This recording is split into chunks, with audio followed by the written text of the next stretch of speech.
आखिरी सवाल रहेगा, नौजवानों की बात करूंगा मैं, स्टूडेंट्स की बात करूंगा। अब जितने भी इलेक्टेड रिप्रेजेंटेटिव्स हैं, मैं रजौरी पॉइंट्स की बात कर रहा हूं, चाहे वो मिनिस्टर हों, चाहे वो एमएलएज हों, उनको क्या ऐसा काम करना चाहिए नौजवानों के लिए, किस काम को उन्हें फर्स्ट प्रायोरिटी देनी चाहिए नौजवानों के लिए अभी तक? देखिए, मेरी सारे इलेक्टेड रिप्रेजेंटेटिव से यही है, तो मैं सोशल वेलफेयर डिपार्टमेंट से रिक्वेस्ट करता हूँ सोशल मीडिया के माध्यम से कि आप लोगों को सतर्क रहने की जरूरत है, ताकि जो स्टूडेंट हमारे स्टेट से बाहर पढ़ते हैं उनको जो है scholarship nowadays they are indulge narcotics drugs, administration should not take cognizance. अस्सलाम वालेकुम नाज़रीन, मैं हूं मेज़बान आसिफ खान और आप देख रहे हैं सीआरएफ न्यूज़ वेब। इस वक्त हमारे साथ राजौरी पॉइंट से प्रोमिनेंट सोशल एक्टिविस्ट और लॉ स्टूडेंट माजिद खान जी मौजूद हैं खुसूसी बातचीत के लिए।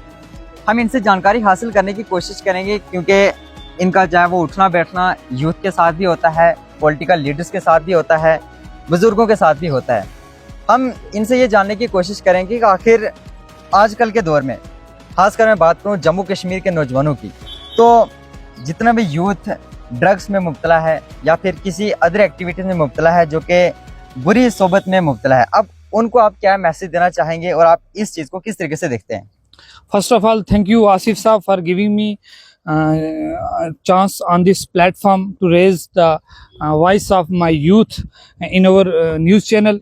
First of all, many youths in Rajouri Poonch indulge many activities like nowadays drugs is the common activities.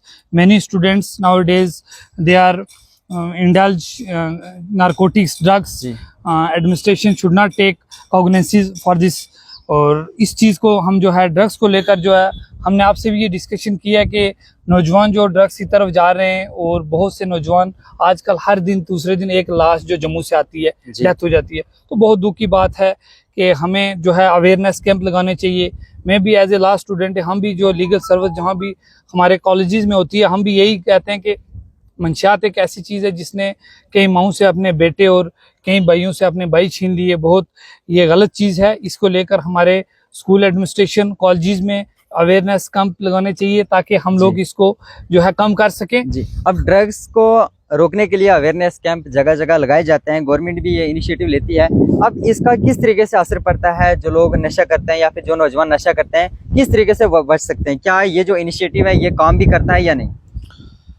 देखिए, एडमिनिस्ट्रेशन को जो है कि जो ड्रग्स पैडलर्स हैं इनको कंट्रोल करना चाहिए, क्योंकि सबसे पहले जब ये चीज़ सप्लाई नहीं आएगी तो ऑटोमेटिक कम होना शुरू हो जाएगा, और ज़्यादा से ज़्यादा रिहेबिलिटेशन सेंटर डेवलप किए जाएँ ताकि हमारे नौजवान वहाँ उनको रखा जाए और उनको प्रॉपर उनकी जो है एग्जामिनेशन की जाए ताकि वो इस चीज़ से बाहर आ सकें। ये बहुत ज़रूरी है और एडमिनिस्ट्रेशन को कड़े से कड़े कार्रवाई करनी चाहिए, रिहेबिलिटेशन सेंटर, और ज़्यादा से ज़्यादा नौजवानों पर जो है नज़र रखनी चाहिए जिस तरीके के एलिमेंट जो हैं सोसाइटी को तबाह करने की कोशिश कर रहे हैं। जी, being the resident of border area, मैं आपसे एक क्वेश्चन करना चाहूँगा कि जिस तरीके से पिछले दिनों में इंडो पाक वार चली थी, जिस वार लाइक सिचुएशन बनी हुई थी, इन दिनों में किस तरीके से वहाँ की जो जनता है, वहाँ की जो आवाम है, जो बॉर्डर एरियाज के लोग हैं, किस तरीके से उन्होंने चैलेंजेस फेस किए और क्या क्या चैलेंजेस अभी वो फेस कर रहे हैं और किस चीज़ की ज़रूरत है, गवर्नमेंट को क्या इनिशिएटिव लेना चाहिए उनकी हेल्प के लिए?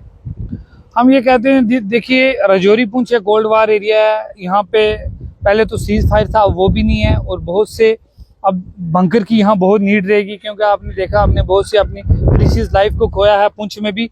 और हम एडमिनिस्ट्रेशन से ये अपील करते हैं कि जो बंकर्स के लिए जो एक्सपेंसिव जो फंड्स दिए गए हैं और ये प्रॉपर तरीके से बनाया जाए, ताकि ऐसे बंकर ना बनाया जाए जिनमें पानी भर जाए और लोगों को जब जरूरत पड़े तो उसमें पानी हो और जाने की वो उन पे रह ना सके। एडमिनिस्ट्रेशन और लोगों को भी, जब यही बंकर बनता है तो आप लोगों का हक है, आप लोग सामने जाओ, जहां बंकर बन रहे हैं वहां उन पे नजर रखो ताकि उनको अच्छे से काम करवाया जा सके। जी, स्टूडेंट्स की बात करेंगे हम। जो स्टूडेंट्स चाहे वो स्कूल में हों, चाहे वो कॉलेजेस में हों, चाहे वो किसी की कैटेगरी से बिलोंग करते हों, अब स्कॉलरशिप का मेन इशू होता है कि स्कॉलरशिप टाइमली मिलता नहीं है या फिर किसी को मिलता ही नहीं है, तो इस पर आप क्या कहना चाहेंगे? देखिए, स्कॉलरशिप हम जब कॉलेजेस में भी थे, मैं वहाँ भी स्टूडेंट की रिप्रेजेंटेशन करता था अपने कॉलेजेस में, चाहे वो पहाड़ी स्कॉलरशिप हो, चाहे वो ST स्कॉलरशिप हो, अब तो ST2 का भी ट्राइब का स्कॉलरशिप है।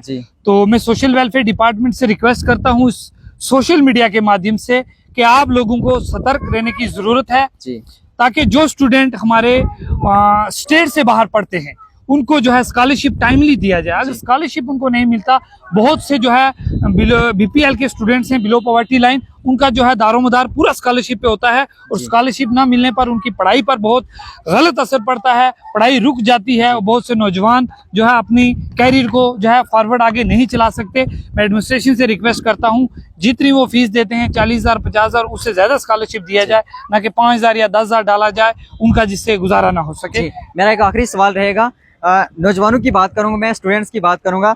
अब जितने भी इलेक्टेड रिप्रेजेंटेटिव्स हैं, मैं राजौरी पॉइंट्स की बात कर रहा हूं, चाहे वो मिनिस्टर हों, चाहे वो एमएलएज हों, उनको क्या ऐसा काम करना चाहिए नौजवानों के लिए, किस काम को उन्हें फर्स्ट प्रायोरिटी देनी चाहिए नौजवानों के लिए अभी तक? देखिए, मेरी सारे इलेक्टेड रिप्रेजेंटेटिव से यही रिक्वेस्ट रहेगी कि अपने एरिया की डेवलपमेंट को फर्स्ट प्रायोरिटीज दिया जाए और अपने एरिया में देखो आर्टिफिशियल इंटेलिजेंस का दौर आने वाला है, कंप्यूटर सेंटर्स को जो है एस्टेब्लिश किया जाए, हमारे लोगों को डिप्लोमा करवाया जाए इस तरीके के कोर्सेज, क्योंकि आज हम जहाँ भी कोई भी नई एडवर्टाइजमेंट आती है वहाँ 1 साल 1.5 साल का डिप्लोमा उनको नीड रहती है। तो हम ये चाहते हैं कि हमारे रिप्रेजेंटेटिव जो इलेक्टेड रिप्रेजेंटेटिव हैं उनको इस तरीके के स्टेप लेने चाहिए, लोगों की बिजली, लोगों का पानी, बीपीएल राशन के बारे में, और ये कंप्यूटर सेंटर्स हैं, और नौजवानों को जो है रोजगार देने की कोई फैक्ट्री इंडस्ट्रीज इस तरीके के डेवलप करने चाहिए ताकि हम लोगों को रोजगार दे सके। बहुत तो ये थे हमारे साथ माजिद खान जी, सोशल एक्टिविस्ट, जिन्होंने मजीद हमसे बातचीत की है। हम इनका शुक्रिया अदा करते हैं। बाकी इसके बारे में आपकी राय कमेंट सेक्शन में जरूर बताइएगा।